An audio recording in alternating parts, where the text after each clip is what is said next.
Hello everyone, welcome sa ating YouTube channel. So it's a rainy and cold day dito sa Baguio sa ngayon, and napansin ko nga na yung ating mermaid's tail needs some grooming. So as you can see, ang dami niya ng dried leaves sa pinaka bottom na part. Ayan, so let me give you a closer look nung kanyang itsura. So we need to remove all of these bottom leaves. So it's very typical for our succulents, di ba? Pag nag-dry yung kanilang leaves, usually sa bottom part yan magsisimula. And overall, okay naman. Very healthy yung ating mermaid's tail. And if you're wondering kung ano nga ba yung itsura niya before, ganito siya 4 months ago, di ba? So napakaliit niya lang before, pero in just 4 months time, ang bilis nung kanyang growth.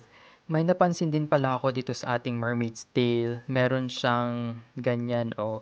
So, pag nasusugatan siya, nagkakaroon siya ng parang clear sap na nanggagaling sa kanyang stem. So, let's try to remove it. Ayan siya. So, para siyang glue stick na natuyo. Ganun na ganun siya. And very rubbery din yung kanyang texture. So, I think it's not something na parang alarming. So, I think siguro normal lang siya sa succulent na ito. So, ayan, ang gagawin lang natin is to remove all of those dried leaves. So, I think yun lang naman yung pinaka-maintenance para dito sa ating mermaid's tail.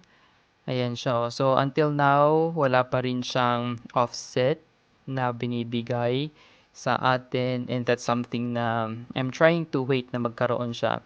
So, yung pagtanggal ng kanyang dried leaves is very simple lang naman kasi makikita ninyo talagang it's literally a dead leaf hanging nga dito sa stem ng ating mermaid's tail. So, all we need to do is just pull them one by one.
Some of the collectors ng mermaid tail, tinatanggal nila even yung mga nandito sa bottom leaves na even if they are still healthy, they are trying to parang cut or remove it para talagang magmukha siyang mermaid's tail. But for me, I won't be doing that one. So kahit na medyo messy tignan yung pinaka-bottom na part nitong ating succulent na ito, I won't be cutting or removing them kasi I still prefer na yung ating mermaid's tail will grow naturally. So, kung healthy pa naman yung leaves, what's the point of removing them, diba?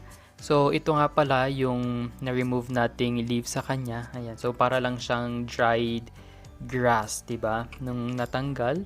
But, that's it. So, ganun lang naman, kasimple yung maintenance ito. I think sa ngayon na parang 4 months na siya sa atin, very low maintenance siya.